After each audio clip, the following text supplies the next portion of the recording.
évidemment, nous serons sans doute en rapport avec des extraterrestres. Aujourd'hui, on appelle plutôt ça le phénomène OVNI. Et j'ai demandé à M. Christian Page de nous accompagner dans ce voyage. Bonjour, M. Christian Page. Vous êtes journaliste, chroniqueur spécialisé dans le domaine OVNI insolite. Oui. Et aussi directeur d'un mouvement, d'un centre. Moi, je suis directeur depuis 1987 de l'Organisation de compilation et d'information sur les phénomènes étranges. Un groupement où, comme le nom l'indique, les gens intéressés par ce genre de phénomène peuvent se procurer une documentation très journalistique sur le sujet, en effet. Qui dit journalistique dit aussi avec une certaine objectivité. Nous essayons de la préserver, en effet.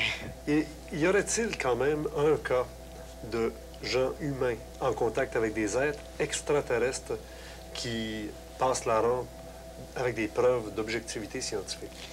Disons que de tous les cas qui ont été rapportés au cours des 30 dernières années, je dirais que le célèbre classique américain, le cas Betty et Barney Hill, offre du moins, sans pouvoir lui porter une étiquette définitive, offre suffisamment de caractéristiques qui permettraient une étude exhaustive du phénomène ufologique et à tout le moins ce phénomène, je dirais, des cas d'enlèvement qui sont rapportés assez régulièrement maintenant depuis une dizaine ou une quinzaine d'années. Betty et Barney Hill ont été mis sous hypnose et je pense que vous êtes l'un des 4 à posséder les bandes originales de ces séances d'hypnose sur bande magnétique. Oui, on se rappellera que pour l'affaire Hill, tout l'incident avait commencé lorsqu'ils avaient observé un ovni dans la nuit du 19 septembre 1961. Et à la suite de cette rencontre, ils avaient remarqué une période occultée d'environ 2 heures pour la nuit en question. Période qui s'était finalement traduite par toute une série de symptômes, de problèmes d'anxiété, problèmes de comportement et de personnalité, qui avait finalement amené les Hill à consulter en décembre 1963 le docteur Benjamin Simon, qui lui, malgré le côté peu orthodoxe de la chose, avait décidé de placer les Hill en état d'hypnose régressive afin de débloquer ce souvenir gardé dans leur inconscient, et ça depuis à peu près 18 mois au moment de leur consultation. Ah, M. Page, les Hill, Betty et Barney, il leur manque 2 heures dans leur vécu. J'ai une dame du Québec qui, elle, il lui manque 45 minutes. Suite à une observation d'un ovni tout près d'elle.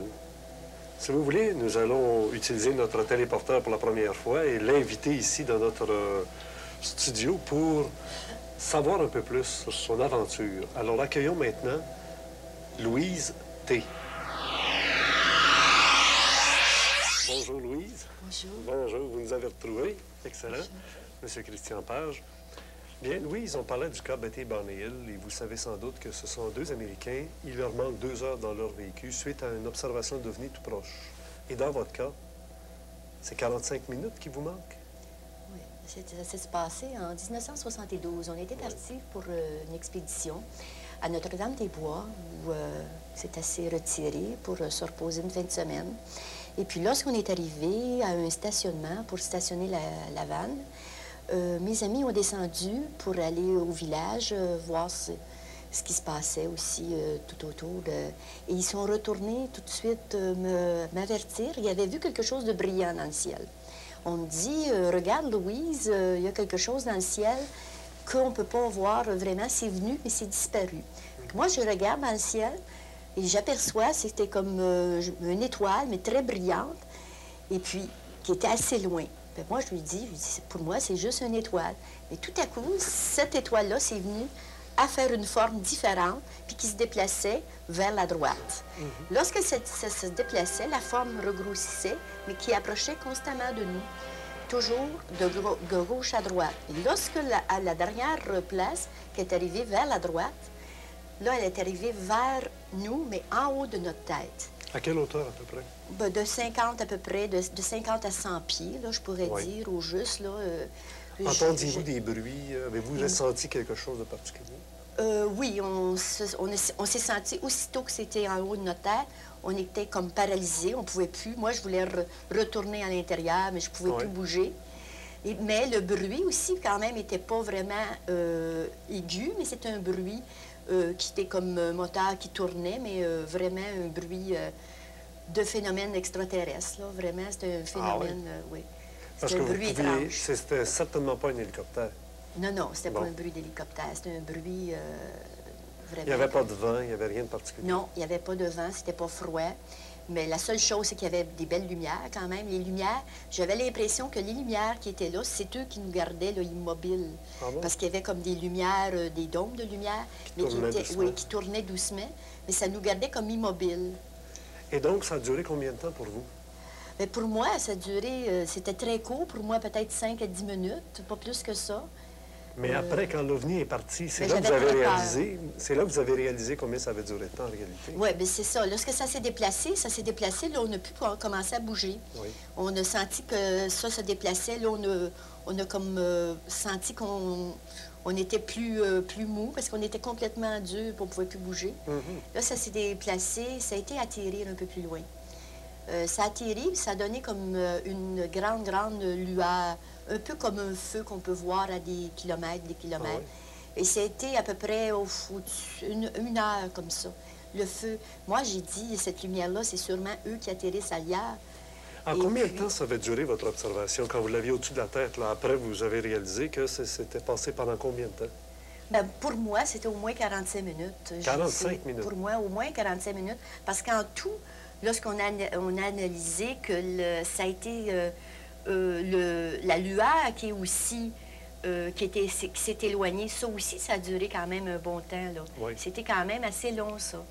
Puis en tout, là, ce qu'on peut dire que le phénomène a duré, là, je dirais, 1h30, 2 heures avant que tout soit Terminé. vraiment terminé. Et- Parce que lorsque la lueur était loin, on l'observait aussi. On se demandait si elle va repartir dans le ciel, on va sûrement voir quelque chose. La même chose que lorsqu'on a vu dans le ciel quand c'est arrivé Ben vers oui, nous. c'est ça. Mais lorsque c'est parti, c'était toujours une lueur qu'on a vue. à Donc, ça s'est l'extérieur. terminé comme ça. Oui, oui, ça s'est terminé comme ça, oui. Et est-ce que ça a changé quelque chose dans votre vie? Bien, ça a changé, oui. Ça change des choses dans notre vie. Oui. Et surtout, lorsque j'ai retourné à la maison, ça s'est passé en fin de semaine. Puis le lundi, j'ai retourné. Et le lundi soir, j'ai été dans un restaurant. Ça aussi, c'était un phénomène assez étrange. Il est rentré quelqu'un dans cet établissement-là qui était vraiment étrange et qu'il est arrivé à l'intérieur du restaurant. Il s'est dirigé vers un châssis qui est vraiment bizarre, qu'on ne fait pas normalement. Et il est venu s'asseoir à ma table. Et puis cette personne-là s'est présentée en me disant, est-ce que je peux m'asseoir pour jaser? Moi, Le connaissiez-vous? Moi, je ne le connaissais pas, je ne l'avais jamais vu, non. Et puis les gens à côté, c'est des gens que je connaissais, puis eux aussi ne le connaissaient pas. Et puis moi, j'ai demandé poliment d'où... Il me dit qu'il n'était pas de Saint-Jean, qu'il était en visite où je demeure, au collège militaire. Il y avait des expériences. Il dit, je suis professeur et puis j'étudie. Puis là, il s'est mis à me parler. Si je croyais à des phénomènes comme ça qui pouvaient arriver, d'extraterrestres, moi, je me suis mis à avoir peur parce que je me suis dit, mon Dieu, je ne veux pas en parler. C'est quoi que... Et puis là, c'est là que... C'est je me très suis posé- énigmatique, tout ça, là. Oui, Parce que, voyez-vous, ce personnage qui vient vous rencontrer, vous ne l'avez jamais vu, vous ne l'avez jamais revu depuis. Non, je ne l'ai Bon. jamais revu. Avez-vous pas l'impression que peut-être lui, vous avez vu dans ces 45 minutes qui vous Ah, manquent? peut-être, oui. Oui, peut-être. Parce qu'il Pourquoi me pas? posait toujours une question si moi, je croyais dans une vie meilleure. Oui. Il me demandait toujours des questions précises. J'avais l'impression qu'il pouvait voir, pour voir si je me rappelais de quelque chose. Parce Parfait. qu'il questionnait beaucoup. Parfait. Il me Alors, questionnait beaucoup. Louise, je vous pose une question. Accepteriez-vous, comme on parlait tantôt des cas Betty et Barney Hill, accepteriez-vous d'être mise sous hypnose devant nos caméras? Ah oui. Bravo. Je pense qu'on saura peut-être ce qui s'est passé dans ces 45 minutes. Peut-être que vous allez redécouvrir ce personnage étrange. Ah, peut-être. Et vous, M. Christian Page, vous accepteriez de faire notre témoin expert? Avec le plus grand plaisir. Je pense que le cas de madame offre toutes les caractéristiques nécessaires pour une étude plus poussée d'un cas d'observation d'OVNI avec période manquante, ce qui est devenu pratiquement un grand classique dans le domaine de l'ufologie américaine, cette période que les Américains appellent si bien le missing time. Oui, c'est ça. Voilà. Et la séance d'hypnose sera faite dans des conditions très professionnelles avec un psychologue spécialisé dans le domaine. Vous portez crédit à cette approche? Oui, je pense que c'est très intéressant parce que jusqu'à maintenant, l'hypnose reste l'un des meilleurs moyens pour aller chercher des souvenirs gardés dans l'inconscient Quoiqu'il est important de se rappeler que ces souvenirs peuvent avoir été altérés de façon très subjective par d'autres événements, etc. Ouais.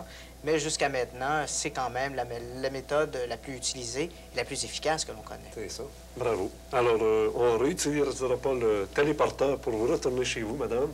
On vous garde avec nous. Et dans quelques semaines, vous aurez l'occasion de voir cette séance d'hypnose dans le défi scientifique. Merci.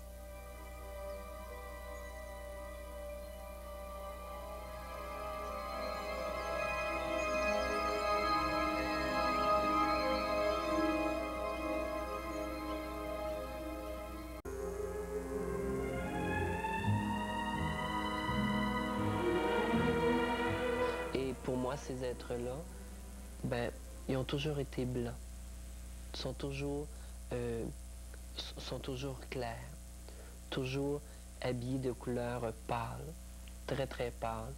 Le bleu pastel, le jaune pâle, le blanc, le violet. Puis je me sens bien avec ces êtres-là.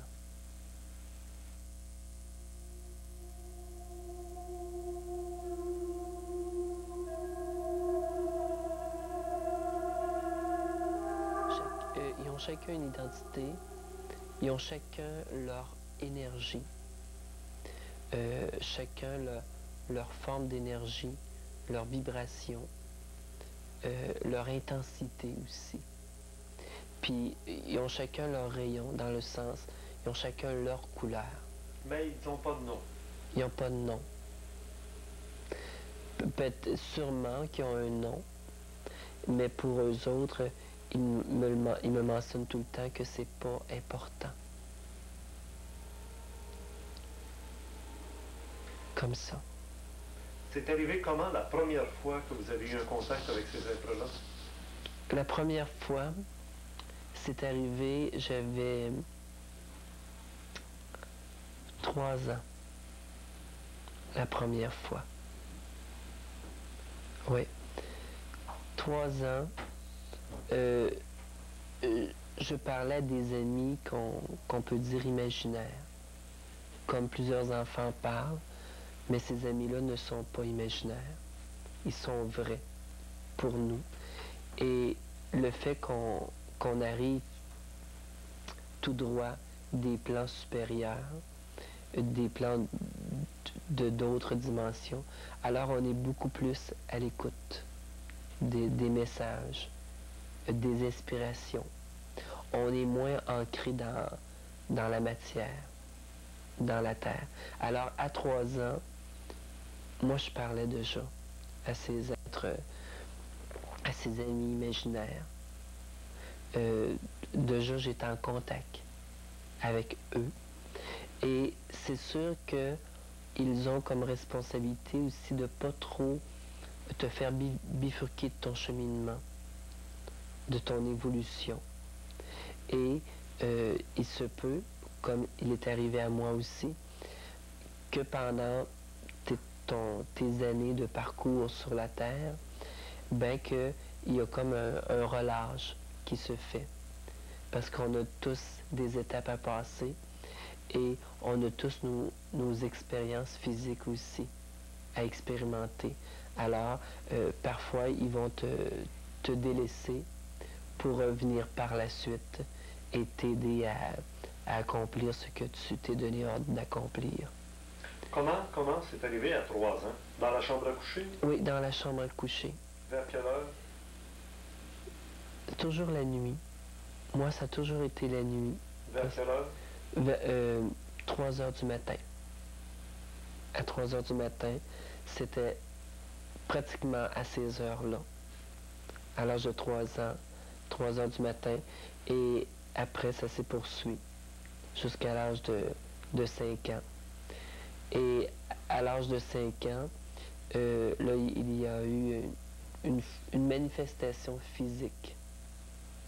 Une manifestation physique que j'ai pas beaucoup comptée. Et cette manifestation physique me demandait si je voulais partir avec eux, ne sachant pas où, mais j'ai refusé. Parce que cette manifestation physique-là, pour moi, me donnait pas, n'était pas positive pour moi.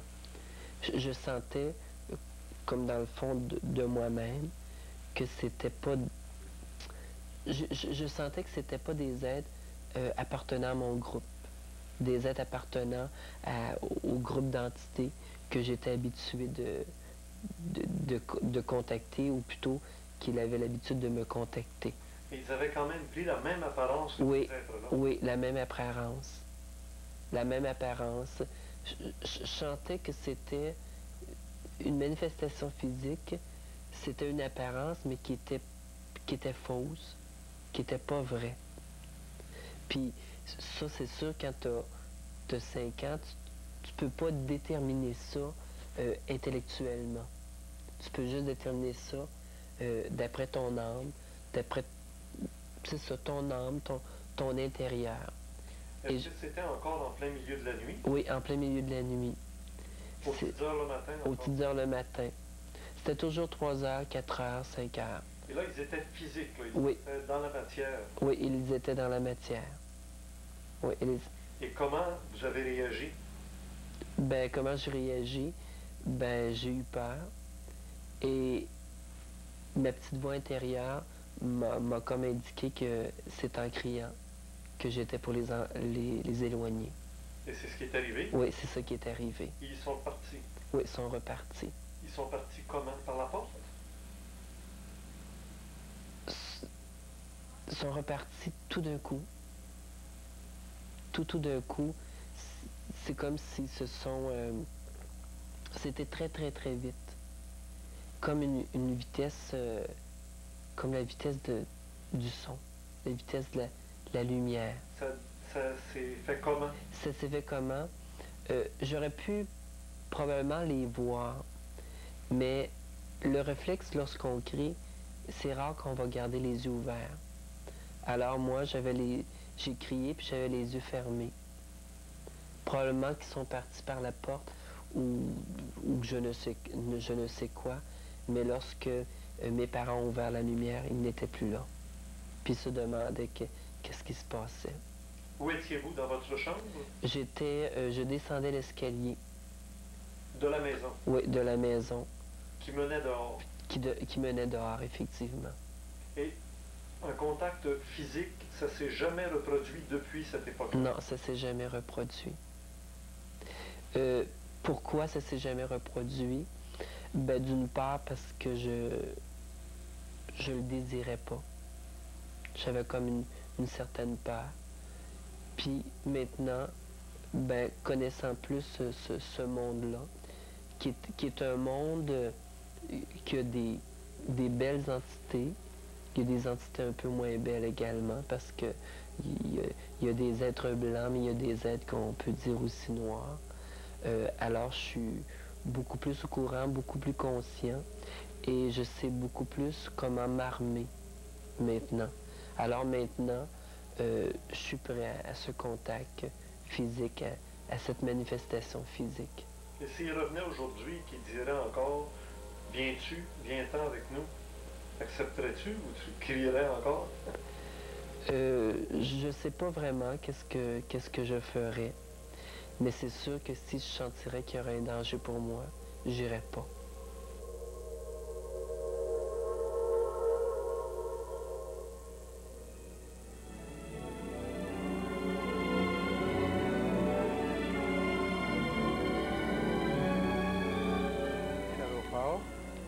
Tous les décollages d'avion, etc. Et puis, un soir, je me couche à 9 h du soir, comme d'habitude. Et puis, à un moment donné, vers les 3 h de la nuit, à peu près 2 h, je ne peux pas dire l'heure précis, je me suis réveillé comme si je n'avais pas dormi du tout. La première réaction que j'ai eue. Deuxième réaction, j'étais frileux, nature, et je ne gelais pas du tout. Je me promenais en short d'un châssis à l'eau pour voir qu'est-ce que ce bruit-là qui se faisait. Le ciel était clair. L'aéroport, aucun avion décollait. Alors, j'ai été dans le châssis de la cuisine, vers le bois, et en regardant vers en l'air, je vois un objet quelconque qui descendait. qui descendait loin dans le bois, mais d'un éclairière dans le bois. C'était trop loin pour moi pour y aller à pied. Alors, j'ai fixé ça. J'ai dit, qu'est-ce que c'est ça? J'ai réveillé mon chum, il n'a pas voulu se lever, il trouvait ça trop froid. Alors moi, j'ai regardé, il me vient à l'esprit de prendre des longues vues. Je me suis habillé, j'étais dehors, j'avais une vieille remorque dehors, je me suis appuyé dessus et j'ai examiné, durant ce temps-là, il en voulait un autre deuxième. Et les deux ont descendu côte à côte. L'autre atterri déjà, et la deuxième. Et j'ai vu 3 êtres débarquer, des grands êtres, qui ont débarqué, mais lorsque la première porte s'est ouverte, qui a descendu comme ça, j'ai vu bien comme faux une espèce de colonne, mais une fumée qui est venue, une buée, là, et puis des lumières qui flashaient dedans. Ça m'intriguait. Mais quand ils passaient en avant, ça faisait comme des hublots, vous savez, des chars. Et la deuxième, pareil, ils ont débarqué, se sont communiqués, et puis là, ils ont envoyé la main vers moi, que j'ai trouvé étrange, mais que je ne captais pas pourquoi. Mais j'étais comme curieux de nature. Et là, je les ai vus décoller tranquillement, 1, 2, puis ils ont volatigé, ils ont fait des flashs. Mon Dieu, que c'est ça. Là, ils sont en allés en zigzagant, puis ils ont revenu, puis ils ont parti d'une filée, là, comme un éclair, aussi vite qu'un éclair. Mais ce qui m'a trouvé étrange, c'est de voir que je ne gelais pas. Et puis, je ne sais pas par après, parce que je sais qu'on m'a dit qu'il y a des êtres, par une voyante qui m'a dit qu'il y avait des êtres qui venaient chez moi. C'est vrai qu'il y avait des choses qui se produisaient. Ben, des gens qui ont venu et voyaient des êtres passer, ça les faisait peur. D'aucuns, ben, ils dormaient pareil, ça les dérangeait pas. Et moi, jamais, j'ai eu de la musique céleste à travers de ça, qu'on appelle céleste, soi-disant. Je ne veux pas influencer quoi que ce soit. Et des parfums et des fraîcheurs qui partaient de la tête aux pieds. Comme de la soie. Puis des vents doux, des beaux vents doux. Puis la musique céleste, c'est pas la première fois. Des boules de lumière qui réflectaient dans la maison, c'est pas la première fois. Et j'en vois souvent. Qui viennent comme des filons de crayon, brillants, là. Les êtres que vous avez vus, est-ce qu'ils avaient un costume spécial? Ils avaient un costume, oui. Le costume, pour dire le voir bien comme il faut, c'était comme un costume, vous savez, comme blanc, là, blanc, pas tout à fait blanc, on aurait dit blanc, comme blanc-beige, c'était loin. Alors, ils avaient un costume. Et puis, ils me semblaient comme des êtres humains. Il faut décrire plus précis si c'était des vrais êtres humains. Je ne peux pas dire pour la distance, mais je voyais très bien des grands bonhommes, et puis il y avait l'air, moi, à mon sens, bien. Là, je ne peux pas dire s'ils se sont mis en contact avec moi, peut-être, parce que, c'est drôle, par après, je dévoilais des choses sans savoir, qu'il y a des vaisseaux électromagnétiques, puis je n'étais pas au courant de ça dans ces années-là, que je peux pas dire, à peu près les années, si vous voulez, dans les années 60. Au début des années 60? Dans ces années-là, oui. Et puis il s'en parlait aussi en Sénérette qui en est venu même pas loin de l'aéroport, le parc de roulotte. Il y a eu des gens qui ont eu peur même. Mais il y a des choses qui ont été racontées. Mais quand même, moi, de mes pleins yeux, l'autre jeune homme qui était avec moi ne voulait pas voir. Il trouvait que c'était trop froid. Il dit, ah, c'est trop froid. Puis moi, je ne voulais pas, puis j'étais frileux nature.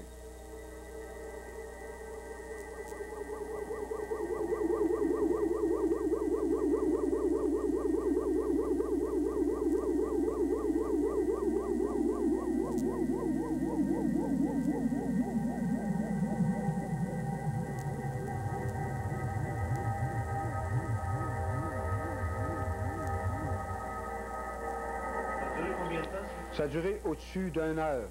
Qu'est-ce qu'il faisait pendant tout ce temps-là? Ben, le temps de la descente, d'1 heure, tout ça, là. Ouais. On a descendu très, très slow. J'ai assez surpris. Parce que le deuxième était encore plus haut, lui. Il n'était pas encore atterri. Mais lorsque le premier, il était ouvert, lui, sa porte, lui. Le deuxième a descendu tranquillement, lui, à côté. Okay. C'est comme si elle a dit proche à proche, mais il devait avoir une distance. Les personnes, qu'est-ce qu'ils faisaient? Ils se sont parlé. Comme si on a dit, il y a eu un consul, je ne sais pas trop pourquoi. Puis ils n'ont pas rien fait de lui. J'aurais aimé être capable d'y avoir été en skidoo, quelque chose, pour être plus proche, mais... Il y avait de la neige déjà? Il y avait déjà un peu de neige déjà. Ça s'est produit dans le commencement de l'hiver, quasiment. Ben, il y a eu de la neige cette année-là. Oui, c'est ça. Puis le ciel était clair, très clair. C'est ça que j'ai trouvé bizarre. Plein d'étoiles. Plein d'étoiles. J'ai trouvé ça étrange par rapport à ça, parce qu'il dit que ça vient d'un nuage, il y en a qui disaient, puis moi j'ai dit c'est rose. J'ai vu ça comme ça. Quand ils sont partis, est-ce qu'ils sont partis tous les trois en arrière de l'autre bien vite ou bien comment ça? Non, les trois, ils m'ont salué bien calme, comme posé, tu sais, pas pressé. Ils ont envoyé la main droite, ils ont salué vers moi. J'ai trouvé ça étrange. Je ne sais pas s'ils m'ont perçu, je ne sais pas. Et puis ils sont rembarqués chacun, les deux dans le vaisseau, le deuxième qui avait atterri, le premier dans son vaisseau, la porte s'est refermée bien slow. Quand tout était bien fermé, ça s'est mis là, les lumières ici de côté de hublot ont un plus fort. Là, ça s'est mis à, tu voyais ça scintiller, là, c'est circulé. Là, ils ont parti.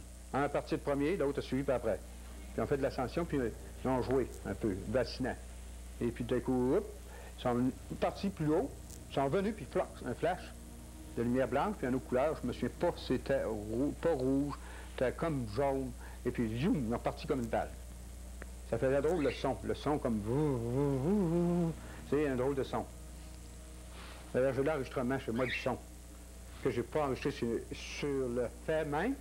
J'ai enregistré ça par après avec un autre médecin pour pouvoir me retracer le son le plus possible fidèle.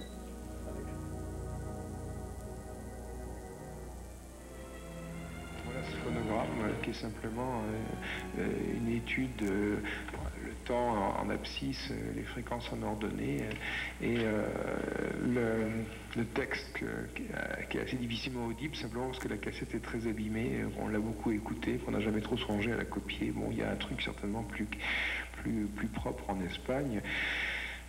No formulen preguntas a sus hermanos reunidos en su domicilio, que les gens réunis dans cette maison ne nous posent pas de questions.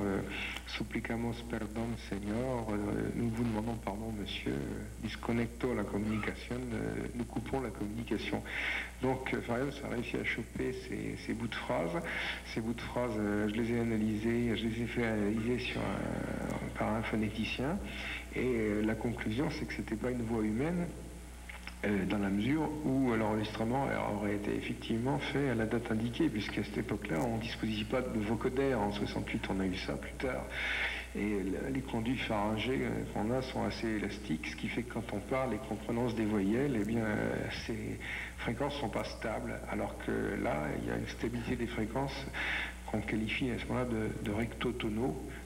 Et on sait faire ça matin avec un vocodère, mais normalement, avec la voix, on ne peut pas. Je veux dire que quand on entend ça, on a l'impression qu'il suffit de se pincer le nez et de dire on a essayé, ça ne marche pas.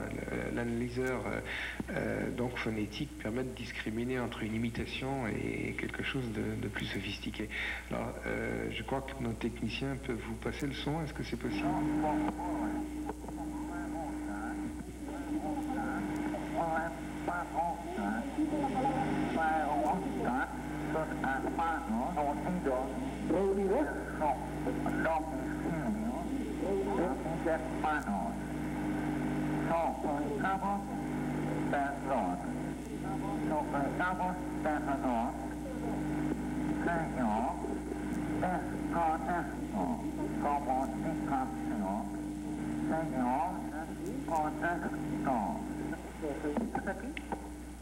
Enfin, vous avez retrouvé, vous avez reconnu les petits bouts de phrases là, qui avaient été analysés. Bon, là encore, disons que je récupérais quelque chose au passage, j'allais dans un labo de phonétique et puis on s'apercevait que c'était pas aussi facile que prévu, c'était pas un truc qu'on imitait en mettant une pince à linge sur le nez. Et de toute façon, après, on a eu des documents en provenance d'Espagne qui expliquaient toute la production de son qui était faite, non pas avec des cordes vocales, mais avec des replis pharyngés beaucoup plus primitifs, qui étaient beaucoup moins riches en fréquences, et qui donnaient effectivement ces voix assez limitées. Bon, oui, un commentaire là-dessus. Bon, la revue VSD a fait une image d'un humide, mais c'est un truc complètement imaginaire. La seule chose qui est dite, c'est que ces gens écrivent qu'ils habitent une planète dont le climat est un peu plus rude que sur la nôtre. Donc, il y a un ensoleillement qui est beaucoup moindre et il y a donc une nécessité de fixer la mélanine qui est beaucoup plus faible. Et donc, c'est des gens qui sont assez pâles.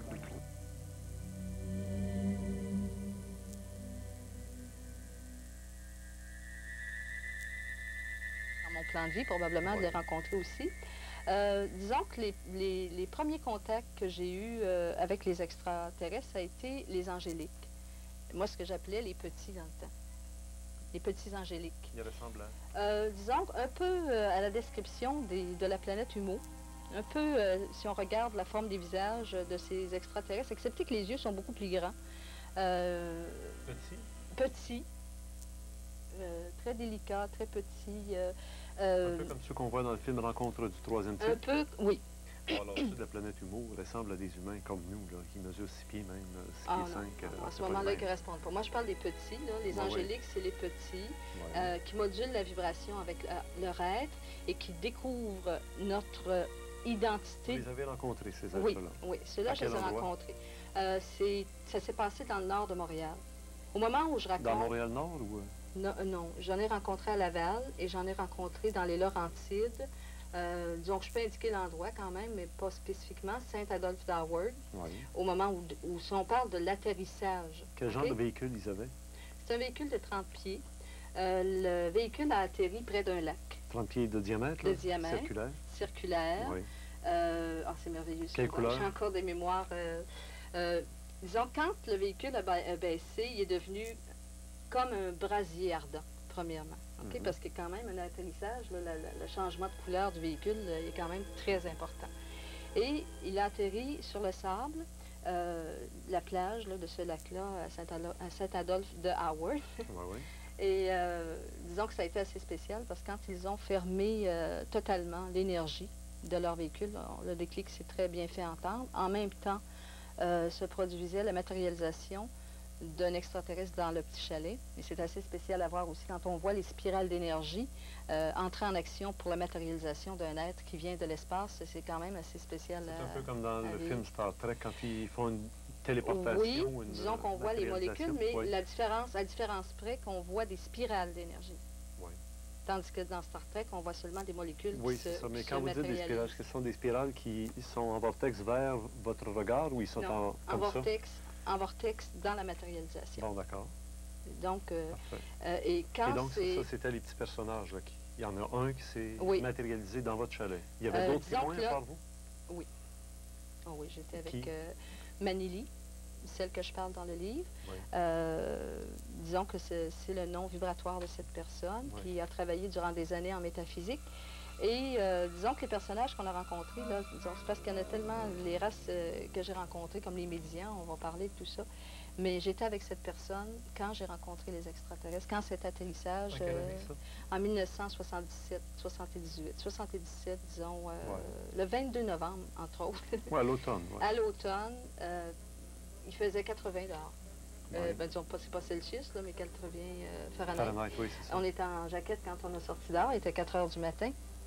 Alors, l'OVNI était déposé juste sur le bord du lac, sur le bord du lac. La plage de sable. Oui. L'être se matérialise. Oui, bon. Il y en a un qui se matérialise dans le chalet. Là, je ne l'ai pas totalement raconté. Il y en a un qui s'est matérialisé dans le chalet, mais pas totalement, sur le plan intermédiaire. Parce qu'il faut dire, je pense que le message que je suis venue livrer ici, c'est que les extraterrestres, quand ils viennent d'un plan, d'une dimension de lumière, il y a quand même une perception du matériel ou de notre troisième plan très différente. Ils ne peuvent pas rentrer directement comme ça, là. C'est pas possible, ça.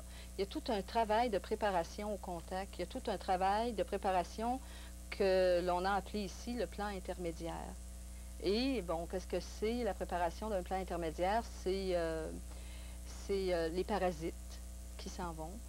C'est des préparations, pas tellement sur l'être humain en tant que tel, sur nos plans inférieurs surtout, parce qu'on transporte énormément de mémoire et de magnétique ou d'électromagnétisme négatif en nous.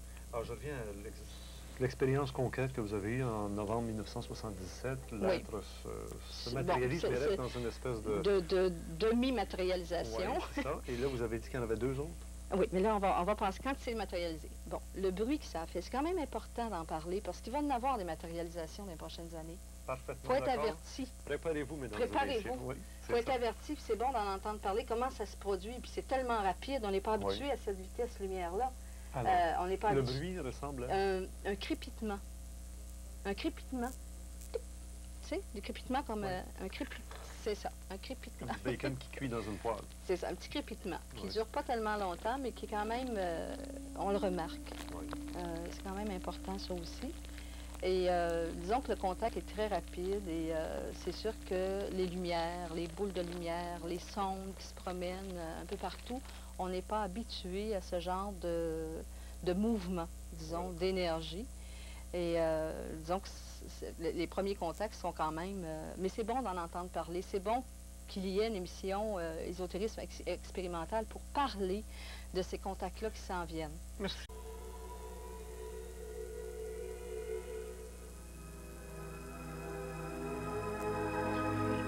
Alors le petit gars lui dit, bon ben dans le mur c'est ça, et puis il y avait dans le mur une pierre qui était chambranlante, il a enlevé la pierre, et puis on trouvait un coffre. Et puis le petit gars lui il dit à toujours son trésor. Alors ils sont vers le coffre, et puis c'est un vieux livre. Ah mon Dieu, un vieux livre, c'est pas un trésor. Alors le petit bonhomme était bien désappointé, et puis le livre, il était très vieux, il tombait presque en morceaux. Alors le père a dit, bon ben, il a sorti le livre, il l'a mis sur le coffre, puis là il a vu, maudit soit celui qui en fera mauvais usage. Alors, puis c'était écrit en vieux français, alors il a pris peur, puis il dit, oh, on s'en va.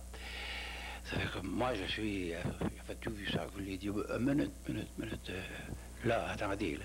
Ce livre-là, là, vous le laissez là, est-ce que c'est vous qui l'avez trouvé? Voulez-vous me le vendre? Je vais vous l'acheter, moi. Alors, j'ai acheté le livre 100 francs. Et les parents étaient très contents, puis j'ai dit ça, c'est une transaction que le petit bonhomme veut le récompenser, il est très gentil, et ainsi de suite. Et puis je me suis, eux partis, c'est les Bidot, la famille Bidot, le père et fils.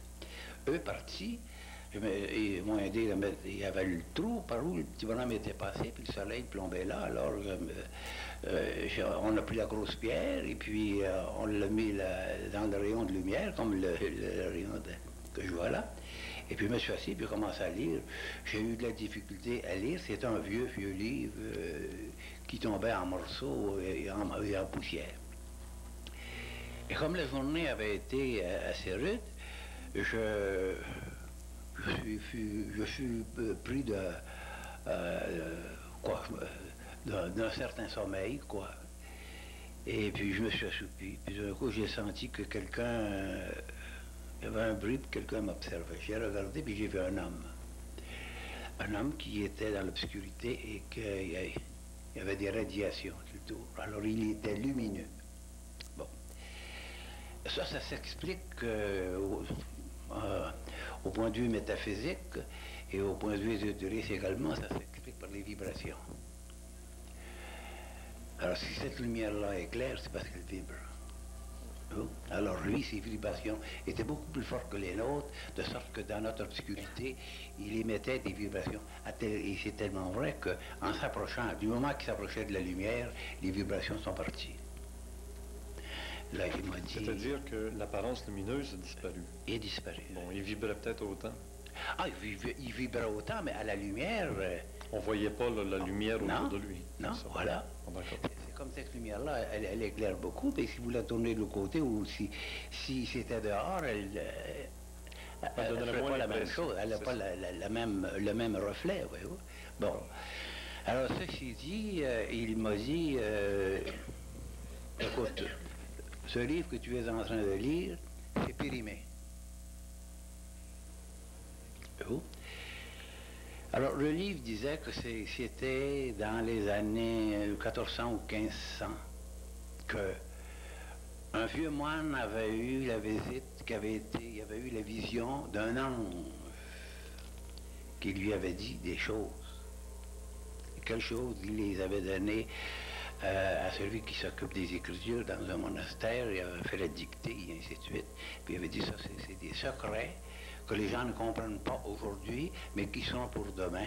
Et puis, avant la Révolution, le livre qui n'avait jamais été sorti du monastère, parce qu'on disait que c'était un ange qui avait révélé, mais dans le fond, c'était le même bonhomme, pas exactement lui-même, mais un bonhomme, un extraterrestre, comme on dit communément.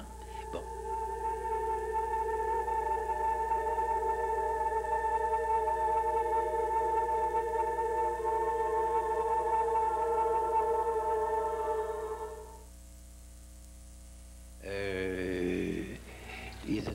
restait là. Puis c'est le petit bonhomme qui avait vu une pierre qui était tremblante et puis qui avait, bon, ouvert l'affaire. Bon. Et puis moi, je me suis trouvé là. Alors, est-ce un hasard ou est-ce une volonté supérieure, ce que je crois, qui, par des vibrations auxquelles je crois également, j'en ai eu des preuves, m'a dirigé là, inconsciemment, mais j'y suis allé, m'a dirigé à cet endroit. Et ces petits bonshommes, je ne dis pas ces petits bonshommes, le père et fils que j'ai vus là, je ne les ai jamais revus, je les ai cherchés, ils étaient supposés demeurer dans le village à côté, inconnus.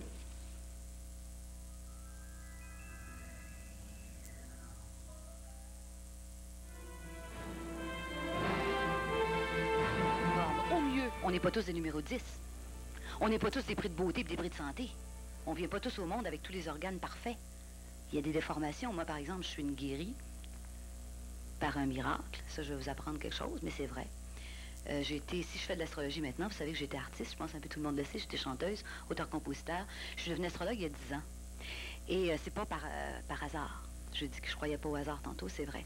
J'ai été contactée, j'en parlerai un jour, quand je serai prête. Je suis pas prête présentement. J'ai donné dans l'astrologie. Ah non. J'ai donné dans l'astrologie parce que pour moi, c'était la façon la plus facile de rejoindre les gens et d'explorer ma pensée avec eux, d'essayer de partager tout ce que j'avais à partager. Et j'ai trouvé que l'astrologie était un bon véhicule.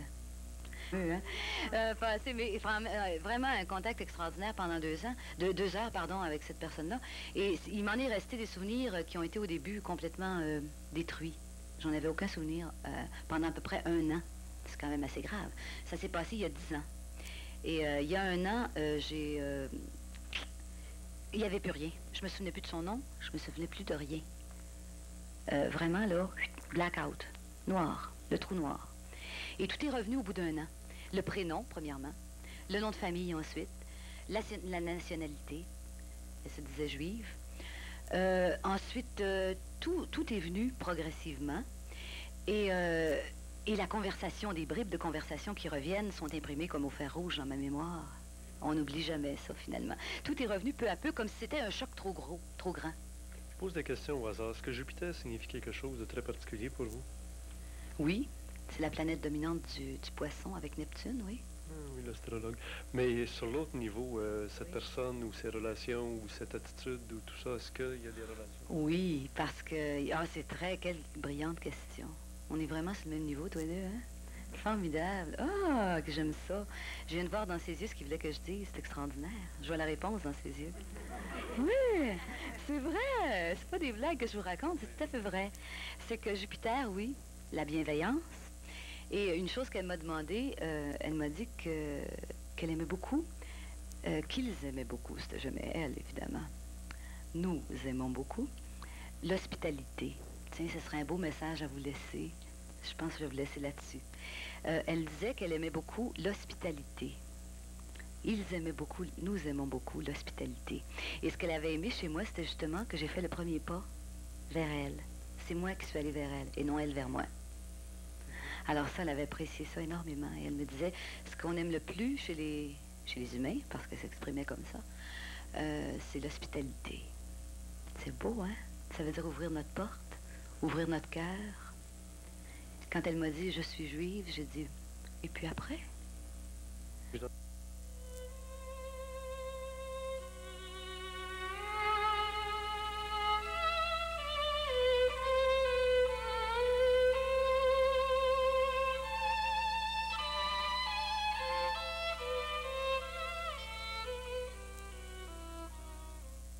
Elle était conformée comme nous tous, mais avec des particularités très, très différentes de nous. Alors ça, j'en ai parlé avec beaucoup de gens. On a dit que c'était possible. Par exemple, elle avait des yeux étranges. C'est possible que ça vienne des camps de concentration. Apparemment qu'on greffait des yeux de cochon aux gens dans les camps de concentration. Alors l'étrangeté de ses yeux peut être due à ça. Je repousse aucune explication logique. D'accord? Mais j'en ai pas vraiment trouvé qui me satisfasse dans le moment, en tout cas. communication avec elle. Vous permettrait-elle de le faire présentement, là, de vous sentir en communication avec elle, qu'elle écoute ce que vous êtes en train de dire? Oui, je suis. Oui. Oui. Puis, y aurait-il des choses que vous voudrez transmettre que vous savez très bien qu'il faudrait qu'ils soient transmis parce qu'il y a la télévision aussi, là? Oui.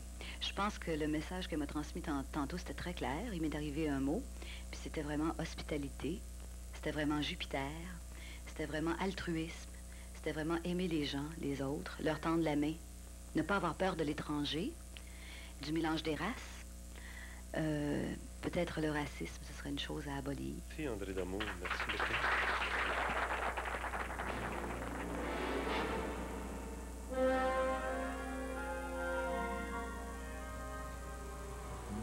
Avez-vous réussi à placer dans les bonnes catégories les témoignages qu'on vient d'entendre? Est-ce qu'il s'agissait de rencontres avec des extra, des intraterrestres, des supraterrestres ou des infraterrestres?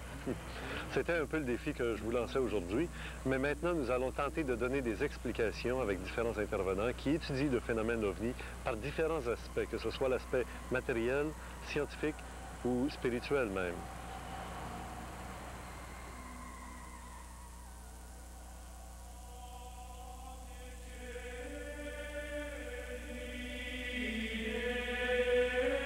Autour de Dieu, il y a les anges. Ça, c'est dans toutes les traditions. Avec tous les cœurs des anges.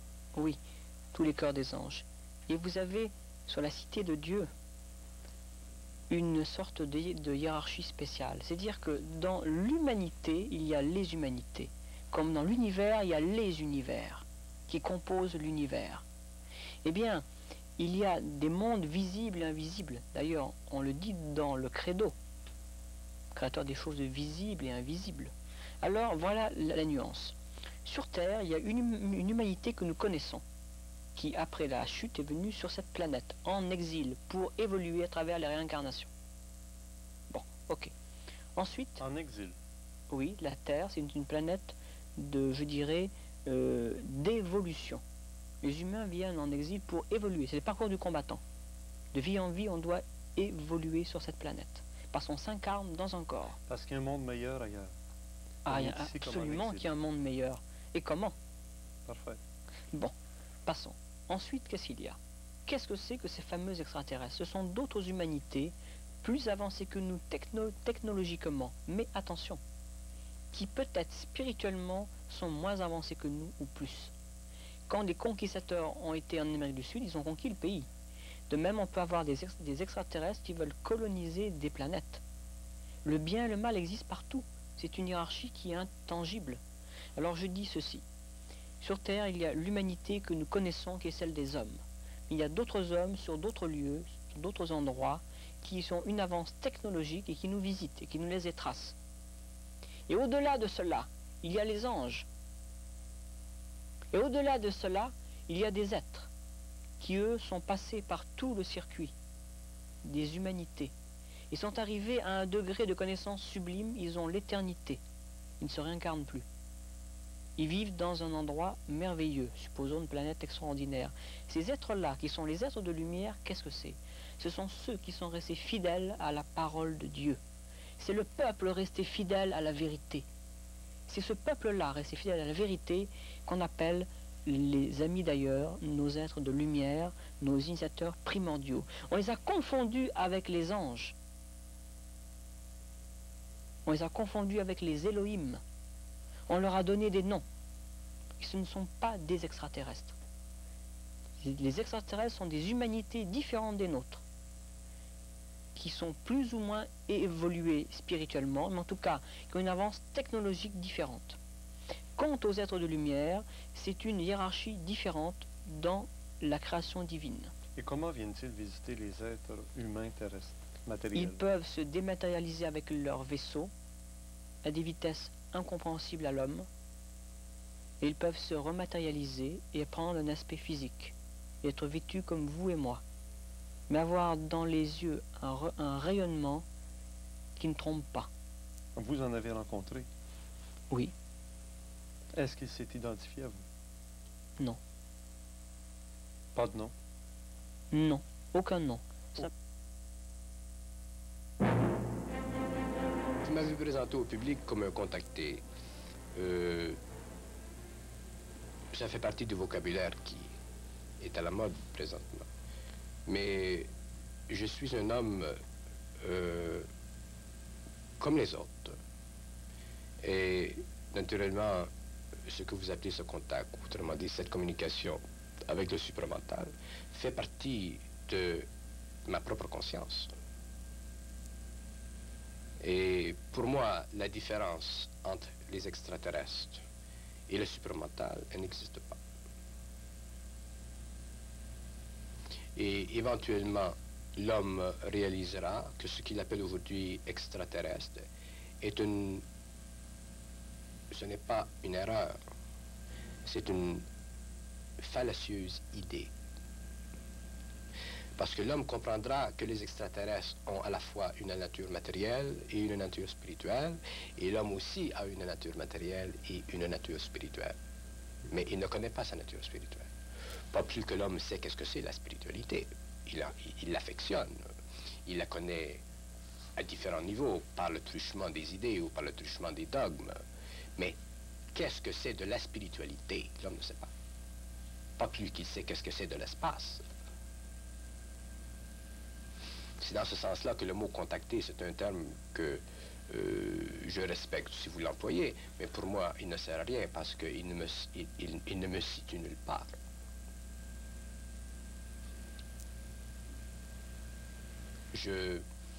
J'offre en public ce qui passe, et c'est tout. Le reste, c'est de la foutaise. Ce sont des mots. Encore une fois. Oui. Pour moi, les mots n'ont aucune valeur. Ils servent simplement à véhiculer de l'énergie. Alors, si vous dites que je suis un contacté, vous me situez dans je sais pas, dans un secteur d'expérience humaine. Mais pour moi, ça ne change rien. Et pour vous, ça peut retarder votre compréhension du supramental. Et pour ceux qui entendent à la télé. Est-ce que vous avez déjà été informé de ce fameux livre de Cosmic Pulse of Life, The Revolutionary Biological Power Beyond UFOs? Il s'agit en fin de compte d'expliquer ici qu'il n'y a pas que les soucoupes volantes, les êtres extraterrestres, mais il y a aussi l'énergie, la pensée extraterrestre, qui peut aussi agir dans la matière exactement comme vous venez de nous le décrire durant cet entretien, où on voit plusieurs photographies qui montrent que ce que parfois on qualifie de soucoupe volante n'est que matérialisation de formes pensées. C'est juste. Et c'est de l'énergie. Il y a 4 niveaux. Il y a 4 niveaux. Si on commence là-dedans, ça ne finira plus. Mais je vais en parler un peu. Il y a 4 niveaux de ce qu'on appelle extraterrestre. Il y a le niveau physique. Il y a le niveau fictif. Il y a le niveau d'énergie pure. Et il y a le niveau qui n'est pas connu sur la planète Terre encore. C'est un niveau qui est intergalactique. C'est un niveau qui est équivalent à la relation qui peut exister entre la lumière et l'atome. Et ce niveau-là n'a pas de forme. Et c'est à ce niveau-là que se situe ce que les gens appellent les archanges. Alors, sur le plan physique, naturellement, ils peuvent passer d'une dimension à une autre. Alors, il y a matérialisation. Sur le plan fictif, c'est au niveau des idées. Parce que l'idée, ce qu'on appelle, nous, l'idée, la pensée, c'est réel, c'est concret. Et ça se matérialise. Et en général, heureusement, que la pensée demeure sur le plan interne humain, mais lorsqu'elle est matérialisée dans l'espace-temps, à ce moment-là, elle devient une forme qui peut être identifiée et qui peut servir même à véhiculer sur le plan physique des forces aussi puissantes qu'un objet matériel. Parce que la seule différence entre une pensée dans son essence et une pensée matérialisée, c'est la densité de la forme. Alors, ils peuvent, d'ailleurs en général, ils se servent de cette formulation pour se faire connaître. Parce que pour eux, venir sur le plan physique dans un véhicule physicalisé, matérialisé, c'est parce qu'ils ont un programme particulier, soit qu'ils aient à rencontrer une personne, ou qu'ils aient à faire des expériences, aller, je sais pas moi, chercher dans les champs ou dans l'environnement physique humain des pièces pour étudier.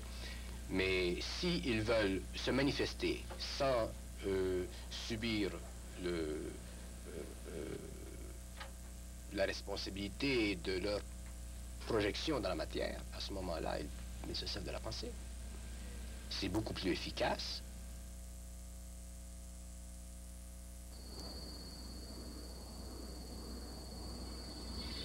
Un petit peu le panorama du livre, après avoir donc fait d'abord dans les premiers chapitres une étude ufologique du phénomène extraterrestre. On en arrive très rapidement au chapitre 3 à parler des ovnis et de l'archétype du soi, le moi, l'ombre, l'inconscient personnel, l'inconscient collectif, le rôle de la manifestation de l'inconscient, le soi, bon, c'est tout le jargon là, de la psychologie. Oui, oui, exactement.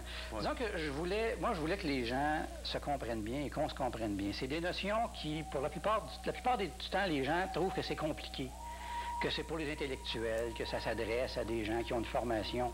Et c'est complètement faux, en réalité. Oui, exactement. Puis en réalité, c'est un peu comme l'ésotérisme expérimental. Et pas pour rien que l'ouvrage est dédié à Richard Glenn.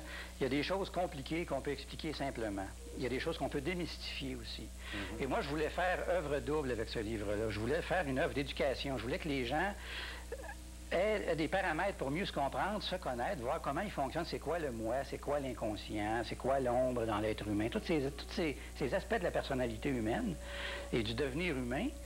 Et puis ensuite, après avoir expliqué ça, on applique ça au phénomène OVNI. On voit ce qui, dans le phénomène OVNI, pourrait se relier à ça et qui pourrait être directement en rapport avec des projections de contenu de l'inconscient, avec des fantasmes, avec des éruptions de contenu de l'inconscient, des phénomènes comme ceux-là. Alors, ça donne ça nous permet de comprendre le phénomène sous cet angle-là, parce qu'il y a une bonne partie des manifestations et des phénomènes qui sont directement reliés à ça et qui n'ont rien à voir avec le phénomène en lui-même. Voir une lumière traverser le ciel et en conclure instantanément que c'est ici, c'est ça, que ça pourrait être des extraterrestres, ça peut être bien d'autres choses. Mais pourquoi une personne... Qu'ils soient des fantômes, des fées, des dévas, des gnomes, des farfadets, des leprechauns, des extraterrestres ou des saintes vierges, il y a une entité quelque part qui n'est pas de nature humaine et qui contacte les humains.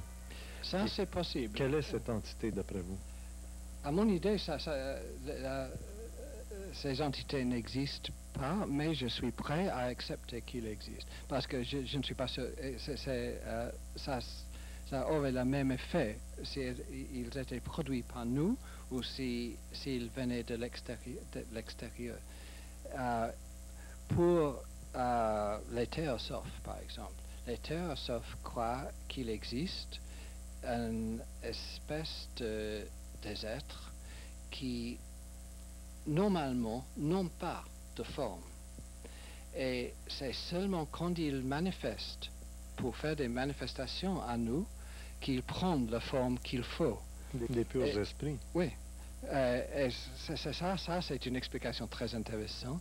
Il y a un enquêteur français sur les ovnis, Pierre Guérin, très bien connu, qui a formulé une version de cette explication pour nos jours peut-être.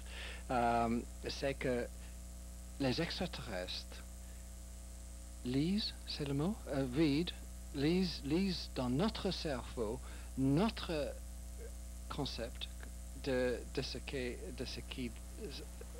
l'apparence des extraterrestres et ils font leur apparition, leur manifestation dans la forme de ce qu'ils ont découvert dans notre cerveau. Pour moi, ça c'est une explication très, très intéressante.